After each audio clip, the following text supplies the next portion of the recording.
This is a disturbing Nazi iceberg. Tier 1. The Enabling Act. It's March 23, 1933, and you're sealed inside the Kroll Opera House in Berlin as a member of the Reichstag, Germany's parliament. Today, the House is voting on something called the Enabling Act. If it passes, Adolf gets absolute power, which means he can pass laws on his own, bypassing parliament, the president, and the constitution. Germany's been a disaster for over a decade. World War I ended in 1918 with defeat, and the Treaty of Versailles left Germany humiliated, losing territory, paying massive reparations, and blamed for the entire war. The economy never recovered. Then the Great Depression hit in 1929. Unemployment hit 30%. Savings were wiped out, and political violence turned the streets into battlegrounds. People were desperate for someone promising stability. Enter Adolf, head of the Nazi Party. Through the late 1920s and early 1930s, he and the Nazis built support by promising order, strength, and a return to German greatness. In the 1932 elections, they became the largest party in the Reichstag. Then, in January 1933, conservative politicians who believed they could box him in and use him for their own ends convinced President Hindenburg to appoint him chancellor. They assumed he'd be easy to control, but they were wrong. A little over a month after Adolf took office, the Reichstag building mysteriously burned to the ground. The Nazis immediately blamed communists, their main left-wing rivals, and used the fire as an excuse to suspend civil liberties and arrest thousands of them. Socialists were swept up too. Fast forward to the day of the meeting. By the time of the vote, many members who might have opposed the Enabling Act were either in jail, in hiding, or absent. You're voting in a parliament stripped of opposition. Outside, SA and SS, Nazi paramilitary groups, lined the streets, chanting slogans and making it clear what happens to anyone who votes the wrong way. Inside, there are more SA men doing pretty much the same thing, just without the chanting. For ordinary Germans, the streets are quieter after years of chaos, and it looks like order is being restored. They don't yet understand what they've traded for that order. The bill needs 2/3 majority to pass, since it's technically a constitutional amendment. The Social Democrats, a center-left party that's been around for decades, vote against it as a bloc. Their leader even gives a defiant speech saying they won't hand over democracy voluntarily. The Communists would have voted no too, but most of their seats are vacant because of the arrests. The Catholic Center Party votes yes after Adolf promises to protect church rights. He's lying, but they don't know it yet. When the votes are tallied, 441 are in favor, 94 against. The Enabling Act passes. Parliament has effectively voted itself out of existence. Within weeks, Adolf dismantles everything. Political parties except the Nazis are banned. Trade unions get dissolved. The free press is shut down. Courts lose independence, and regional governments are controlled by Reich governors answerable only to him. Every institution that could check his power is neutralized. For ordinary citizens, life took a devastating turn. Adolf had been scapegoating Jews throughout his rise to power, blaming them for Germany's problems. Now, with unlimited authority, he could do pretty much whatever he wanted, no matter how twisted or cruel it was. The Nazis had been handed the legal tools to build a dictatorship, and they used them effectively. The Enabling Act is one of history's clearest examples of democracy voting itself out of existence. Turns out, giving someone unlimited legal power because you think you can manage them doesn't always end well. 6 years later, in September 1939, Adolf would use this absolute power to invade Poland and start World War II. The Nuremberg Laws. Imagine you're a lawyer in Nazi Germany in 1935, and the state hands you an assignment. You need to write up a legal definition for racial inferiority. There's just one problem. There's no real science behind it. Race science is nonsense. Everyone knows it. But you're still expected to turn that nonsense into law that will decide who can marry, who can work, and who even counts as a person. That's pretty much the basis of the Nuremberg Laws and how they worked. In September 1935, at a massive rally in Nuremberg with tens of thousands of people in attendance, the Nazis announced those laws. Adolf presented them as a way to protect the purity of German blood, and the crowd roared with approval. He had somehow managed to take anti-Semitism and hardwired it into German law. The laws had two main parts. First was the Reich Citizenship Law. It stripped Jews of German citizenship altogether. They were no longer citizens with rights or legal protections. They were reclassified as subjects of the state, which meant no civil rights, no right to vote, and no legal protection if the state decided to come after them. The second part was the law for the protection of German blood and German honor. This one criminalized marriages and intimate relationships between Jews and Aryan Germans, which is what the Nazis called pure-blooded Germans. People who'd been married for years could now be arrested. Couples in relationships were suddenly criminals. Enforcing the Nuremberg laws quickly turned into a nightmare, one the Nazis hadn't clearly thought through. First, they had to decide who the laws even applied to.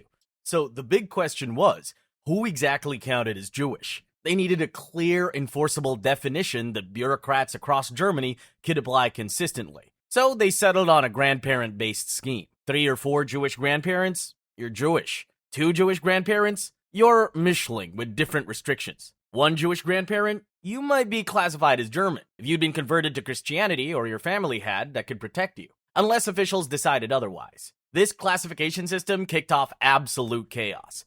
People started digging through church records, trying to prove their grandparents weren't Jewish or had converted to Christianity decades earlier. Churches got flooded with desperate requests for baptism certificates from the 1800s. While all that was happening, Nazi officials spent hours debating complicated situations that didn't fit neatly into their categories. For instance, what if someone's Jewish grandmother converted to Christianity before marrying a Christian man? Would their children still count as having Jewish grandparents? Also, what would happen if baptism records were destroyed in a fire? These edge cases revealed how subjective and inconsistent the entire system was. The whole time, the world was watching. American segregationists actually studied the Nuremberg laws to see if they could copy them. But they eventually decided that the Nazi system was too complicated. In the US, they used the one-drop rule, which said anyone with even a trace of black ancestry was considered black. Kristallnacht. You're walking through a German city in the morning after November 9th, 1938. There's glass everywhere, like blocks and blocks of it crunching under your shoes. Every Jewish-owned storefront has been smashed to pieces. Synagogues that families worshipped in for generations are still smoking from last night's fires. And people are sweeping up the mess while brown uniformed SA men just stand around laughing. What you're looking at is the aftermath of Kristallnacht, the night of broken glass. The Nazis tried to sell it as some spontaneous eruption of German rage after a Jewish teenager shot a German diplomat in Paris. Spontaneous. Right. Here's what actually happened. Joseph Goebbels, Adolf's Minister of Propaganda, gave the order on November 9th during a Nazi party gathering in Munich. He told party officials that if spontaneous demonstrations broke out against Jews, police and fire departments shouldn't interfere. Within hours, orders went out nationwide to SA units and the Nazi Party's youth organization for teenage boys. The result was 2 straight nights of coordinated chaos. SA members and civilians armed with hammers and axes went door to door smashing windows. They broke into Jewish homes, dragged families into the streets, and beat them in front of their neighbors. They torched over 1,400 synagogues, some more than 500 years old. Around 7,500 businesses were ransacked, and at least 91 people were murdered, though that number is almost certainly higher. As the violence unfolded, fire departments showed up to the burning synagogues, but they had orders to only protect the German buildings next door, so they just stood around with hoses and watched the Jewish ones burn. While the violence was still ongoing, police moved to the next phase, mass arrests. They rounded up about 30,000 Jewish men across Germany. There were no trials and no charges were filed. The men were just loaded onto trucks and then trains and sent directly to concentration camps like Dachau, Buchenwald, and Sachsenhausen. The arrests were meant to terrorize the Jewish community and extract ransom. The rules said that the captives would only be released if their families could arrange emigration papers and pay hefty fees. After all this destruction, the Nazi government blamed the Jews for it. The entire Jewish community was fined 1 billion Reichsmarks as punishment for the diplomat's death. Jewish business owners were banned from reopening, and insurance payouts were confiscated by the state. The international community's response to the attack was predictably weak. Foreign governments issued some concerned statements and hand-wringing condemnations, but no country went out of its way to offer protection to Jewish refugees. Germany had just shown the world exactly what it was planning, and all other countries basically shrugged and looked the other way. Kristallnacht was a test run. The Nazis wanted to see how far they could push things. Turns out, the answer was pretty much all the way. Action T4. You're a parent in Germany in 1940. Your 8-year-old has Down syndrome. One day, a doctor shows up and tells you your child has been selected for a special program that promises better care and advanced treatment. He's calm, professional. He also casually mentions that refusing might raise questions about your family's cooperation with the state. Like most parents in your position, you hand your child over. It isn't until much later that you realize something is very wrong. The program was called Action T4. It was the Nazi regime's plan to eliminate people they labeled life unworthy of life. Between 1939 and 1945, this program killed more than 70,000 disabled people. Some reports suggest the real number may have reached 200,000. The excuses were dressed up as policy, improving the gene pool, cutting the cost of long-term care, and enforcing eugenics theories they already believed in. The process worked something like this. Doctors and local health offices would comb through school records and hospital files. Children with Down syndrome, cerebral palsy, epilepsy, or other visible disabilities were flagged and added to lists. Then the letters arrived. Parents were told their child needed special treatment at a state facility. Some letters framed it as temporary care. Others made it clear that refusing would not go over well. Buses came soon after. Children were taken to one of 6 designated centers. Parents were warned that visits would interfere with treatment and were strongly discouraged. Inside, everything ran on routine. Staff followed procedures and kept things quiet. Some children were starved, given less and less food until their bodies shut down. Others were killed with morphine or heavy sedatives, carefully dosed to look natural. Depending on the method, it could take days or weeks. When it was over, the victims' families were sent condolence letters and official death certificates, citing pneumonia, heart failure, or something equally convenient as the cause of death. In some cases, the "we're sorry but your child died of pneumonia" letter would actually arrive before the one saying the child even had pneumonia. The program was meant to be secret, but running 6 killing centers made keeping things under wraps a little tricky. The same gray buses arrived repeatedly, chimneys constantly smoked, and families started comparing notes. By 1940, most Germans suspected something was happening, but few wanted to confront it directly. That year, the Nazis expanded the program to adults. Patients in psychiatric hospitals were screened using simple forms, and anyone marked for death was sent to the centers. Instead of older methods, they now used sealed shower rooms filled with carbon monoxide to kill the victims quietly. Victims suffocated over roughly 20 minutes, which the regime considered faster and more efficient than starvation or lethal injections. In 1941, a Catholic bishop named Clemens August von Galen gave a sermon calling the program exactly what it was: murder. His words got printed and distributed across Germany, and eventually it generated enough public outcry that Adolf officially shut it down. Officially being the key word. Behind closed doors, doctors kept killing patients at psychiatric hospitals and asylums using the same methods. They kept going until Allied soldiers showed up in 1945. Action T4 started small. Disabled Germans were the first victims. By the time the Nazis scaled up to the Holocaust, the system, the techniques, and the staff were already in place. Many T4 personnel were later transferred to extermination camps in Poland. The techniques they'd perfected on disabled Germans got scaled up for mass murder. Tier 2. The EINSATZGRUPPEN. It's June 1941. Germany has just launched Operation Barbarossa, the invasion of the Soviet Union and the biggest military campaign in history. You're moving east with the army, pushing into Soviet territory. Up front, the fighting units clear the way, and behind them, you follow with the EINSATZGRUPPEN, a small force of about 600 men, a mix of SS, regular police, and army support. Your orders sound simple. Secure towns once the army moves on, and deal with the Reich's enemies. No one's explained exactly what that means yet, but you're about to find out. The EINSATZGRUPPEN, which roughly translates to task forces, were mobile death squads sent across Eastern Europe starting in 1941. 4 main units operated, each covering a different section of the Eastern Front. Between 1941 and 1943, they murdered over 1.5 million people, mostly Jews, but also communist officials, Roma, and anyone else the Reich deemed an enemy. The process was pretty straightforward. Units entered towns shortly after the army secured them.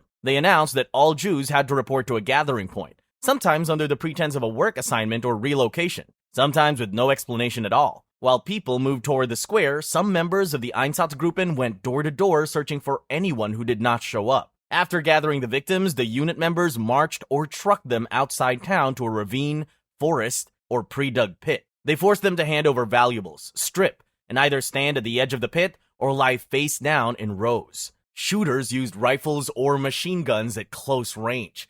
Bodies fell into the pit, and soldiers shot the next group on top of the last. They repeated this process in shifts throughout the day, sometimes killing hundreds, sometimes thousands. One of the most documented massacres occurred at Babi Yar, a ravine near Kiev. Between September 29 and 30, 1941, EINSATZGRUPPEN murdered 33,771 Jews in 2 days. Guards shot them, and the victims fell into the ravine. This kind of close-range killing created a new problem for the Nazis. Soldiers started drinking heavily after operations, and some suffered breakdowns. Seeing faces, hearing children scream, and being covered in blood made it hard for them to keep going. To fix the issue, Nazi leadership started looking for a way to keep killing without breaking their men. First came gas vans, trucks that locked victims inside while soldiers pumped in exhaust fumes. The vans worked, but slowly, unreliably, and with limited capacity. By late 1941, leadership wanted something far more systematic. On January 20th, 1942, 15 men gathered at a villa outside Berlin for the Wannsee Conference.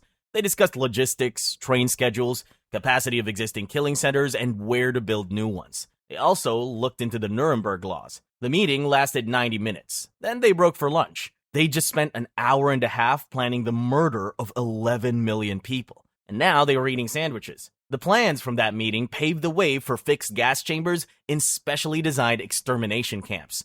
This setup let the Nazis kill far more people without forcing soldiers to stand face to face with their victims. They abandoned mass shootings not because they felt guilty, but because they needed a method that could handle far larger numbers. After the war, EINSATZGRUPPEN members faced trials at Nuremberg. A few received death sentences, but many served light sentences or escaped prosecution entirely. Concentration camps. You're a prisoner arriving at Dachau concentration camp in 1933. You're a communist, or maybe a trade unionist, or just someone who spoke out against the Nazis at the wrong time. SS guards are screaming orders. Dogs are barking. You're about to learn what happens to people the regime wants gone. Right after Adolf took power in 1933, the Nazis opened Dachau, the first concentration camp. Buchenwald, Sachsenhausen, and others followed soon after. All three served as imprisonment and labor camps. The Nazis used them to remove anyone they wanted gone from society. Political opponents, Jews, Roma, same-sex capitals, Jehovah's Witnesses, basically anyone the regime considered undesirable. The system was simple and brutal. The Nazis rounded up anyone they wanted silenced and sent them to camps without trials. Inside, prisoners faced mistreatment, forced labor, and extreme violence. They were made to build roads, work quarries, and produce war materials. Death rates were high, but the camps weren't designed primarily for killing. They existed to control, punish, and exploit prisoners for labor. If you were young and relatively healthy when you arrived, you might survive for months or years, especially if you got assigned to a not-so-deadly work detail or had skills the SS valued. Survival depended heavily on luck, health, and circumstance. The camps evolved as Nazi priorities changed. Early on, they targeted political opponents and terrorized the population into submission. Speak out, and this is where you ended up. As the war continued, the Nazis needed labor, and the camps increasingly worked prisoners to death for war production. Conditions varied between camps and over time, but all were brutal. Prisoners wore thin striped uniforms and slept in overcrowded barracks, sometimes 3 or 4 people on a single wooden bunk. Roll calls lasted hours in freezing cold or scorching heat. Guards beat prisoners at will, and meals of watery soup and stale bread barely kept people functional. The SS created a hierarchy among prisoners. They appointed capos, supervisors who received slightly better treatment in exchange for controlling others. Some capos survived by being cruel, punishing fellow prisoners to save themselves. The whole system was designed to break people down physically and psychologically. By 1945, the concentration camp system held hundreds of thousands of prisoners across dozens of camps and subcamps throughout Germany and occupied territories. Brutality, starvation, disease, and exhaustion claimed countless lives. But these camps weren't built for industrial-scale mass murder. That came later, with a completely different system. Extermination camps. You're arriving at Treblinka extermination camp in 1942. You've been crammed in a cattle car for days with dozens of others. No food, no water, no bathroom. When the doors finally open, SS guards are screaming and dogs are barking. None of it matters though, because in a few hours, you'll be dead. Extermination camps were completely different from the concentration camps that came before. Places like Treblinka, Sobibor, Belzec, Chelmno, and Auschwitz-Birkenau existed for one purpose only: mass murder as quickly and efficiently as possible. The system was terrifyingly efficient. Trains arrived packed with captives who'd been traveling for days in sealed cattle cars. The doors opened and SS doctors stood on the platform doing selections. They'd look at each person for a few seconds. Young, healthy looking, strong enough for labor, go right. Old, sick, weak, or a child, go left. Going left meant death within hours. Guards directed these people, often 70 to 80% of each transport, to what they called shower facilities for cleaning. They were told to remember where they hung their clothes so they could find them after. All lies designed to prevent panic and keep things moving smoothly. The showers were actually gas chambers. Once the victims were inside, the doors were sealed. SS guards dropped Zyklon B pellets through the vents in the ceiling. The pellets released deadly gas, and death came from suffocation over 15 to 25 minutes. Guards waited outside until they were sure everyone was dead. Then, Sonderkommando, Jewish prisoners forced to work the gas chambers, would open the doors and process the bodies. They'd then send them to ovens where they'd be burned. During peak killing periods when ovens couldn't keep up, victims were burned in massive open pits. The numbers were staggering. At Treblinka, about 900,000 people were murdered in just over a year. When the Nazis shut it down in 1943, they tore down everything, planted trees, and built a fake farm on top to hide evidence. At Auschwitz-Birkenau during the Hungarian deportations in 1944, up to 10,000 people per day were being murdered. The Sonderkommando were made to work in continuous shifts processing bodies. Some camps combined the functions of both concentration and extermination camps. Auschwitz had multiple selections. Auschwitz I and Auschwitz III were labor camps where prisoners might survive, while Auschwitz II-Birkenau was an extermination center. This is what created the selection system. If you got selected for work, you went to the labor side, where survival was possible. If not, you went straight to the gas chambers. The move from concentration camps to extermination camps show how Nazi policy escalated. The Holocaust didn't happen by accident. The Nazis built it step by step, learning from each stage and refining their methods. The extermination camps were the result of years spent perfecting mass murder. Tier 3, the Lebensborn program. It's 1936, and you're an unmarried German woman, pregnant by an SS officer. Normally, this would bring shame, rejection, maybe even cost you your job. Then an SS official hands you a brochure for Lebensborn, or Fount of Life. As you flip through the pages, it starts to look like the answer to all your problems. Lebensborn was Heinrich Himmler's program to increase Germany's racially pure population. It started in December 1935 as a welfare program for SS wives and families. The organization ran maternity homes where women could give birth and get help with family matters. But it quickly evolved into something much darker. The program's main focus became unmarried women, specifically unmarried women who were pregnant and met strict racial requirements. Blonde hair, blue eyes, no Jewish or Slavic ancestry going back generations. About 60% of the mothers in Lebensborn homes were unmarried. The program tried to remove the stigma of illegitimate children, as long as both parents were considered racially valuable. SS officers were required to get state permission to marry, and that their wives had to meet Lebensborn racial standards.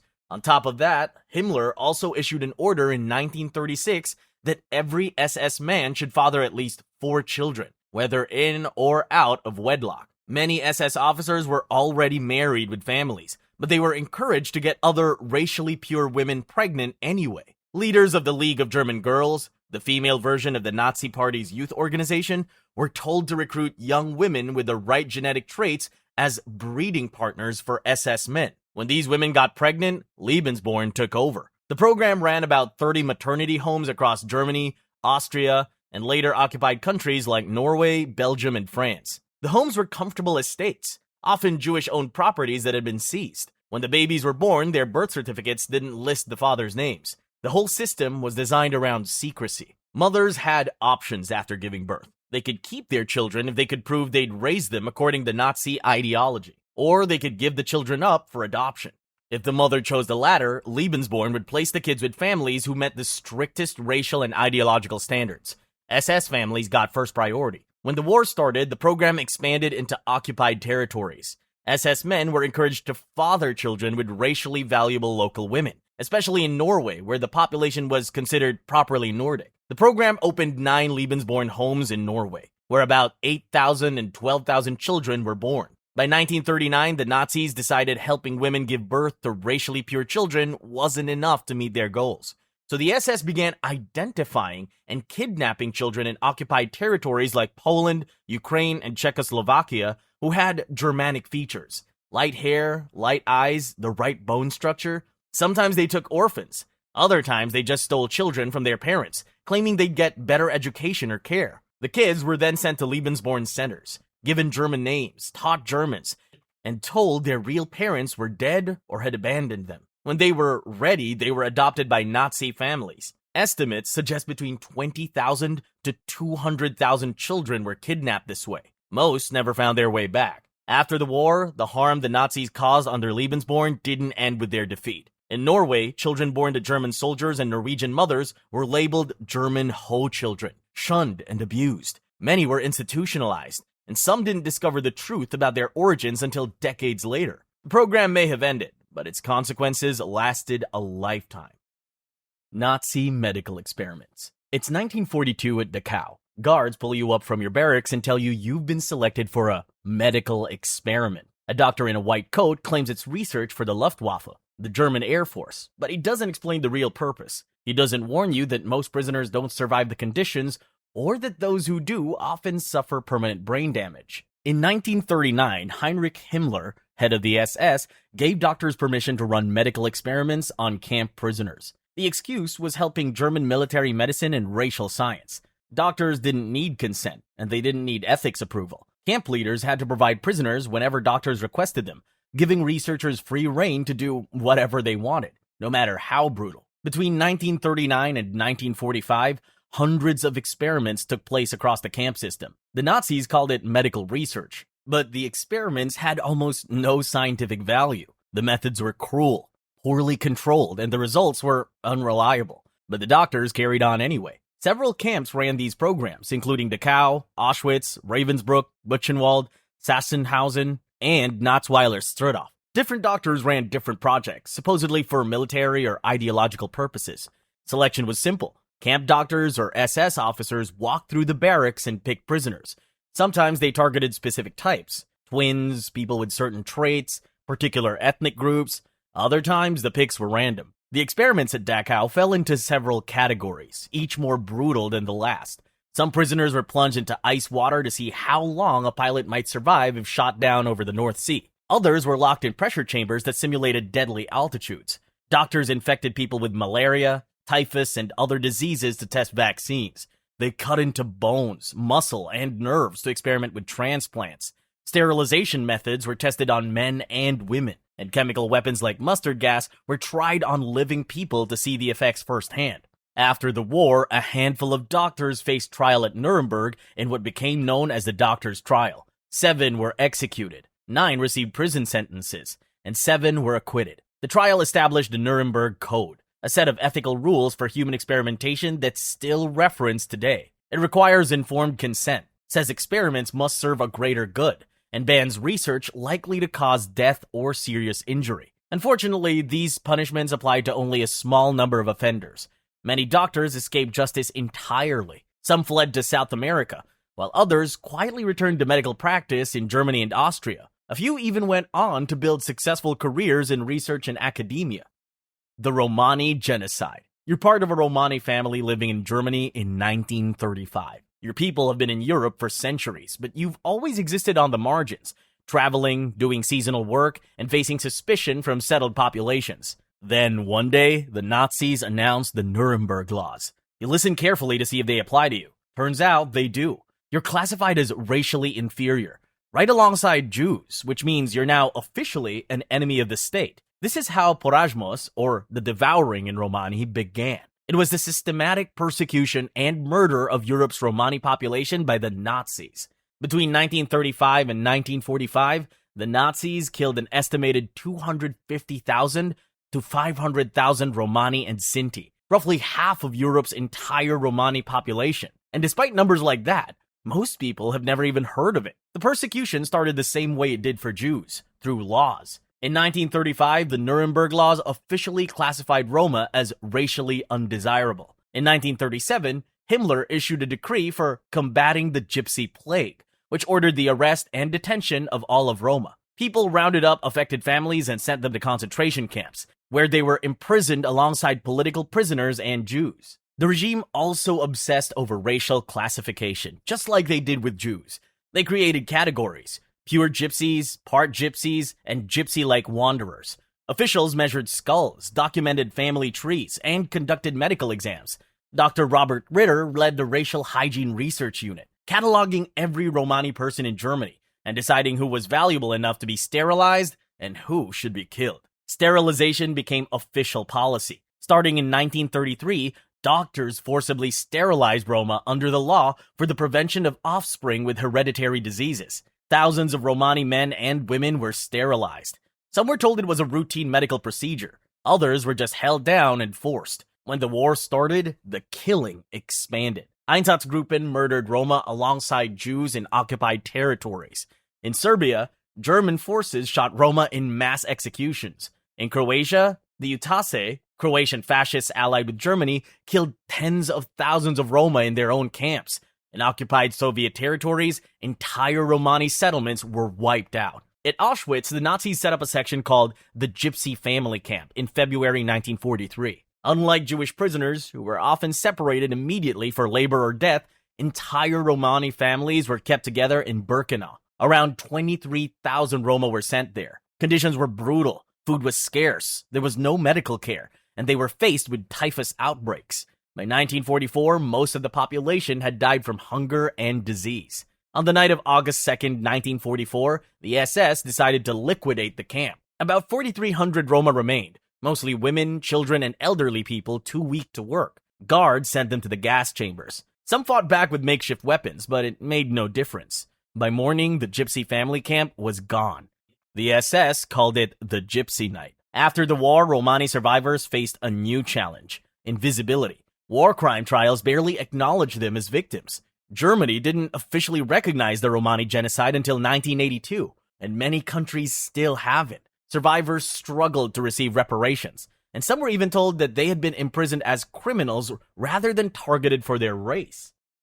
IG Farben and the business of genocide. It's 1941 and you're a chemist in Germany. Your company just finished building a massive synthetic rubber and fuel factory, and you need workers, lots of them. Then the SS walks in with an offer. Prisoners from the concentration camp next door, available for pennies a day. No labor laws, no safety standards, no unions. And if a worker dies, they'll just send another. This company is IG Farben, one of Germany's largest chemical companies. In occupied Poland, they built a huge facility right next to Auschwitz. They negotiated directly with the SS to lease prisoners at about 3 to 4 Reichsmarks a day each. For comparison, regular German factory workers at the time earned 50 to 100 Reichsmarks per week. IG Farben was getting labor for a fraction of market cost. Around 35,000 prisoners labored at the IG Farben plant, which they called Bühnewerk, or Monowitz, and about 25,000 of them died from exhaustion, starvation, beatings, or were sent back to Auschwitz to be gassed when they became too weak to work. The logic was that prisoners were cheaper to replace than to keep healthy. Company executives knew exactly what was happening. They visited the site regularly, toured the facilities, and negotiated production quotas with SS camp commandants. They saw prisoners working 12 to 16-hour shifts with minimal food, no safety equipment, and routine beatings. They knowingly made calculated decisions about how many workers they needed and how quickly they could burn through them. The plant was supposed to produce synthetic rubber and fuel for the German war effort, but it never actually became fully operational. After 3 years of construction using slave labor and millions in investment, the facility produced almost nothing of value. But that didn't really matter to IG Farben though, because they still profited massively from government contracts and subsidies while working 25,000 people to death. After Germany's defeat, 24 IG Farben executives were put on trial at Nuremberg in 1947. Only 13 were convicted. The sentences ranged from 18 months to 8 years in prison. Most were released early for good behavior. None of them served more than 6 years, which is less time than you'd get for robbing a bank. IG Farben itself was eventually broken up by Allied authorities into smaller companies. Those companies became BASF, Bayer and Hoechst, major corporations that still exist today and generate billions in revenue. Tier 4. The Sonderkommando. It's 1944 and Germany is losing the war. Soviets are pushing west. The Allies have landed in France. At Auschwitz-Birkenau, You step off a train after days crammed in a cattle car.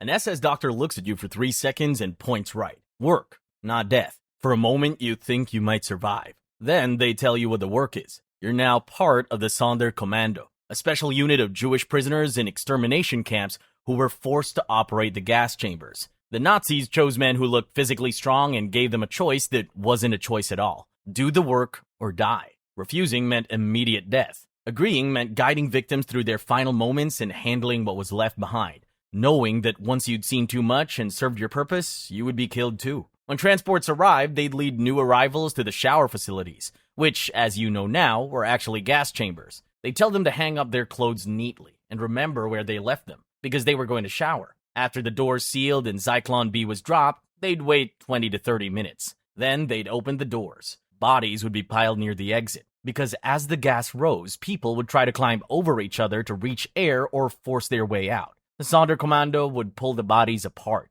search them for valuables, use pliers to remove gold teeth, and cut off women's hair. After that, the bodies would be taken to the ovens or burned in open pits, and the Sonderkommando would tend the fires with long poles until there was nothing left to recognize. The work never stopped. Some days, thousands of people arrived, and the Sonderkommando worked in continuous shifts. The Nazis kept units small, 100 to 200 men, isolated from other prisoners. They got better food as some kind of compensation and separate barracks because the Nazis didn't want information about the gas chambers spreading. Every month, the entire unit got killed and replaced with newly arrived prisoners because the higher-ups didn't want to take any chances by keeping anyone who knew too much around for too long. One group refused that fate. In October 1944, a Sonderkommando unit smuggled explosives, killed guards, and blew up Crematorium 4, one of the camp's most important facilities. Most of the group were hunted down and shot, but at least they managed to destroy part of the killing machine. The crematorium was never rebuilt. Only a handful of Sonderkommando survived the war, and when they did speak, they explained in detail how the gas chambers actually worked. Some of them had tried to leave proof behind while they were still alive. They buried written accounts and even photographs near the crematoria, hoping someone would eventually find them. After liberation, those hidden testimonies were recovered. They became some of the most direct evidence of what had happened inside the killing centers. The Warsaw Ghetto Uprising. It's April 19th, 1943, and you're an SS officer assigned to clear out the Warsaw Ghetto. On paper, this is routine. You've done removals before. Round people up, load them onto trains, send them to Treblinka. By evening, it's usually over. You expect a few to hide in basements or attics, maybe some running. Nothing organized. Then your convoy rolls in and a grenade lands near your men. Gunfire cracks from upper windows. The Jews are shooting back. The Warsaw Ghetto had been established in 1940, cramming over 400,000 Jews into a 1.3 square mile section of the city surrounded by walls. Conditions were designed to kill through slow starvation and disease. Rations were set at about 300 calories per day, barely enough to survive. Typhus outbreaks killed thousands. Bodies piled up on streets faster than burial crews could collect them. By 1942, roughly 100,000 people had died from hunger and disease alone. Then, in July 1942, the Nazis started the resettlement, which was actually deportation to Treblinka extermination camp. Over 2 months, they shipped out around 265,000 people. Most went directly into the gas chambers. The Jews left in the ghetto knew exactly where the trains were going. Word had gotten back. There was no more pretending this was about labor camps or relocation. A resistance group formed called the ZOB, Jewish Fighting Organization. Mostly young people in their teens and 20s who decided that if they were going to die anyway, they'd die fighting. They had almost no weapons. A few pistols smuggled in, some rifles, homemade explosives put together from stolen materials. Altogether, maybe a couple hundred fighters facing the full force of the SS.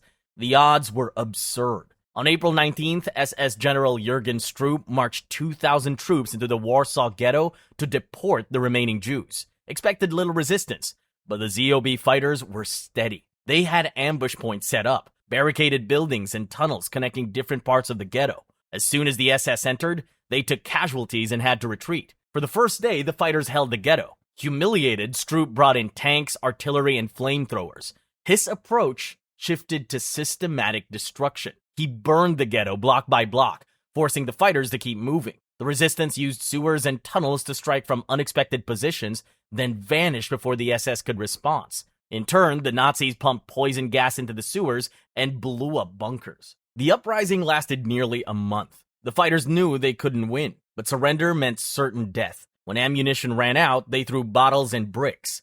When one building burned, they moved to the next, refusing to give in. They fought until there was almost nowhere left to hide. By May 16th, it was over. Stroop reported crushing the resistance and deported the survivors to Treblinka or shot them on sight. His forces demolished the Great Synagogue as a symbolic victory. The ZOB didn't win the fight, but word got out and their actions inspired resistance movements in other ghettos and camps. It proved that even in the face of total annihilation, people could choose how they'd face death. The Sobibor Uprising. It's October 1943 and you're a Jewish prisoner at Sobibor. You've been here for months, working as part of the Sonderkommando. In just over a year, the camp has murdered roughly 250,000 people. Every day, transports arrive. Victims are gassed and you process the bodies. You know it's only a matter of time before they kill you too, once you're no longer useful. Then something changes. A group of Soviet Jewish war prisoners arrive. A Red Army officer named Alexander Pechersky is with them, and soon you get word that he's organizing an escape. Sobibor was one of the 3 camps built specifically for Operation Reinhardt, the Nazi plan to murder all Jews in occupied Poland. It opened in May 1942 in a remote forest near the Polish-Ukrainian border. The camp was small, maybe 15 acres total, designed purely for industrial killing. Everyone who showed up was murdered, except for about 600 prisoners who were kept alive to run the camp operations, sorting belongings, cleaning gas chambers, and maintaining facilities. The SS needed them to keep the killing machine running, but they never kept them around for too long. Every few months, they would be killed and replaced.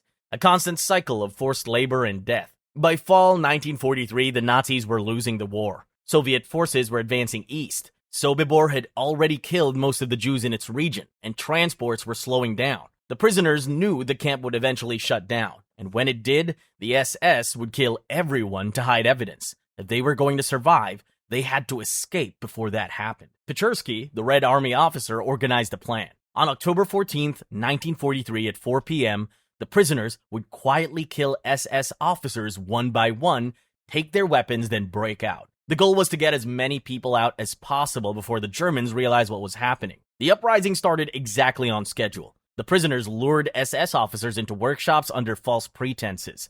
A new coat needed fitting, a leather jacket needed repair. Once inside, they'd attack them with axes and knives.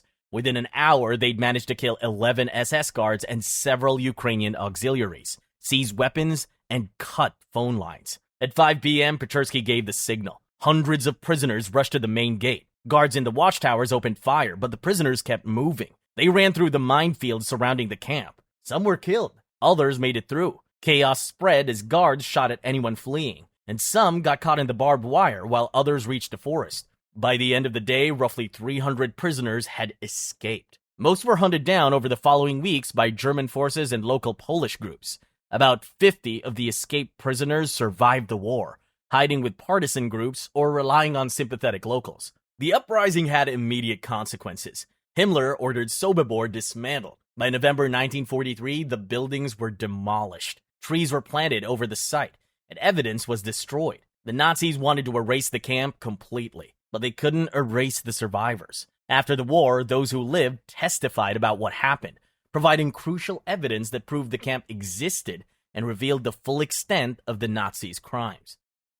Unit 1005. How do you hide 1.5 million bodies when you're starting to lose a war? It's probably one of the toughest questions Adolf and his people ever had to ask themselves. In 1942, Nazi leadership realized they had a serious problem. The tide was turning on the Eastern Front. German forces were being pushed back, and behind their lines sat hundreds of mass graves holding the bodies of murdered Jews, Soviet prisoners of war, and other victims killed by EINSATZGRUPPEN death squads. If the advancing Soviets found them, the graves would become undeniable proof of German war crimes. The evidence had to be erased before it could be used in any future trials. The solution was Unit 1005, a special task force created with one purpose: exhume and destroy evidence of mass executions across Eastern Europe. The unit was led by SS officer Paul Blobel, who'd previously commanded Einsatzgruppe C, the unit responsible for the Babi Yar massacre. Now his job was to erase what he'd done. The process was systematic. Unit 1005 would locate a mass grave using records from the original killing operation. Then they'd force Jewish prisoners, called Leichenkommandos or corpse units, to dig up the bodies. The graves varied in age. Some were only a few months old, while others had been there for years. By the time Unit 1005 reached them, some of the bodies had decomposed into liquefied remains. The smell was overwhelming. Once they'd been dug up, Unit 1005 piled bodies onto massive pyres built from wooden rails and logs. Guards doused the bodies with gasoline and set them ablaze. The fires burned for hours, sometimes days. When it was over, prisoners were forced to sift through the ashes and remaining bone fragments, using grinders, hammers, and metal bars to crush everything into dust. The remains were then scattered across the area or dumped into nearby rivers. The Leichenkommandos were often local survivors, forced to dig up and burn the bodies of their own murdered family members and neighbors. The Nazis knew they had seen too much to be left alive, so when Unit 1005 finished work at a site, they shot the Leichenkommandos and added their bodies to the final pyre. Then they'd select new prisoners at the next site. Some prisoners escaped before they could be killed. After the war, they told what they'd seen. They described digging up thousands of rotting bodies and knowing the Nazis would kill them once the work was done. Their stories helped prove what Unit 1005 had done and helped authorities estimate how many mass graves existed across Eastern Europe. Between 1942 and 1944, Unit 1005 attempted to destroy evidence at hundreds of killing sites across Poland, Ukraine, Belarus, and the Baltic states. But they were racing against time. The Soviet advance was faster than they could work. Many mass graves remained untouched when Soviet forces finally arrived. After the war, Paul Blobel was tried at Nuremberg for war crimes. He was convicted and executed in 1951. Other Unit 1005 members faced different outcomes. Some were tried and convicted. Others disappeared into post-war Europe and were never prosecuted. The Ratlines. It's May 1945. Germany just surrendered and the Reich has fallen. You're a wanted Nazi war criminal, responsible for mass murder, and the Allies are hunting you. At this point, it should be over. But it isn't, because you still have options. There's an underground network of people ready to help you escape to South America, if you can reach Italy or Spain first. By spring 1945, Germany was being invaded from both sides. Adolf deleted himself permanently on April 30th. On May 7th, Germany surrendered. The Nazi government collapsed almost instantly, and thousands of officials, SS officers, camp guards, and collaborators went on the run. War crime trials were being set up, and anyone involved in Nazi crimes knew they faced prison or death if caught. Escape routes, called ratlines, ran through Italy, Austria, and Spain, ending in South America, or sometimes the Middle East. Different groups helped for different reasons. Some Catholic priests in Austria and Italy hated communism and saw Nazis as allies against the Soviets. They provided fake papers, money, safe houses, and contacts abroad. Western spy agencies also got involved. They helped Nazi scientists escape because American and British intelligence wanted their expertise for the coming Cold War. One key operation was run by Bishop Alois Hudal, an Austrian priest in Rome. He ran a refugee office that claimed to help displaced persons, but really helped Nazi war criminals. He gave them fake baptism papers showing they were Catholics running from communists. He got them onto ships leaving Italy for South America and paid off port workers to ignore problems with their documents. Some of the worst war criminals escaped this way. Adolf Eichmann, one of the chief architects of the Holocaust logistics, fled to Argentina using false papers under the name of Ricardo Klement. He lived there openly for years, working in a factory. Josef Mengele, the Auschwitz doctor infamous for sadistic experiments, made it to South America and eventually settled in Brazil. Franz Strangl, who commanded Treblinka, where nearly 1 million people were murdered, escaped to Brazil and lived there for nearly 20 years. Eventually, some got tracked down. Israeli Mossad agents captured Eichmann in Argentina in 1960, smuggled him to Israel, tried him, and executed him in 1962. Strangl was found in Brazil in 1967, extradited to West Germany, tried and sentenced to life in prison. But many others lived out comfortable lives and never faced consequences.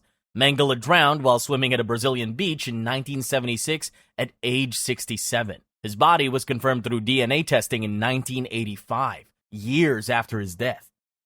Tier 5. The last execution at Auschwitz. It's early 1945. The Soviet Red Army is only days from Auschwitz, and the SS knows it. They start tearing the place apart. Gas chambers get dismantled, crematoria get blown up, and thousands of prisoners are sent out. The camp is being emptied. Evidence is being destroyed. Auschwitz is shutting down. And in the middle of all that, the SS makes time to hang 4 more people. One of them was a young Jewish woman named Rosa Robata, accused of smuggling gunpowder to the Sonderkommando for the uprising 3 months earlier. Rosa worked in a munitions factory at Auschwitz. She was part of a secret resistance network that spent months smuggling tiny amounts of gunpowder out of the factory. Female prisoners would hide the powder in clothing hems or tiny pouches. On October 7, 1944, the Sonderkommando used that gunpowder to create explosives. They detonated them inside Crematorium 4, destroyed the building, killed several SS guards, and some prisoners escaped temporarily. The revolt was suppressed and around 450 Sonderkommando members were killed, but they did manage to send a message. After the uprising, the Gestapo spent weeks interrogating prisoners, trying to find out who supplied the explosives. They used torture as a way to get information, and eventually they identified Rosa and 3 other women, Ella Gartner, Regina Safirstian, and Esther Walkblum. The 4 were arrested and held in the camp prison. For weeks, the SS interrogated and tortured them, trying to force them to reveal more names. The women refused. They protected their fellow conspirators even under extreme torture. On January 6, 1945, weeks before liberation, the 4 women were publicly hanged in front of assembled prisoners. Witnesses later reported that as the noose was placed around her neck, Rosa shouted revenge one last time. She was one of the very last people executed at Auschwitz. Within weeks, the SS fled. Soviet troops arrived on January 27th. The January Death Marches. It's mid-January 1945 at Auschwitz. You've managed to survive this place for months, maybe even years.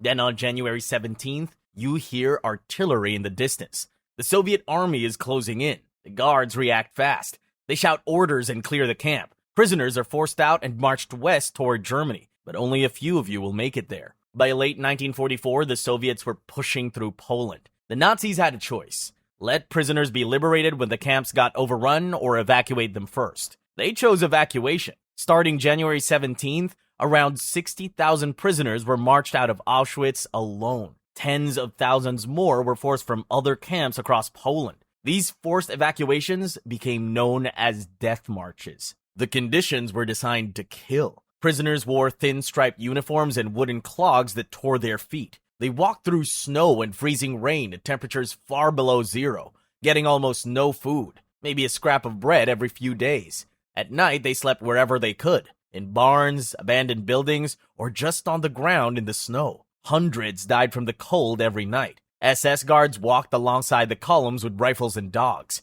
Anyone who stopped, fell behind, or collapsed got shot on the spot and left by the roadside. Soon the routes were lined with frozen bodies. The marches continued for weeks, some columns walking hundreds of miles. When they reached camps inside Germany, prisoners were crammed into facilities that were already overcrowded and running out of resources. Many died within days from disease, starvation, or complete physical collapse. Allied forces intercepted some marching columns in early 1945, but thousands had already died on the roads. The death marches killed an estimated 250,000 to 375,000 prisoners, roughly 1/4 to 1/3 of all prisoners still alive at the start of 1945.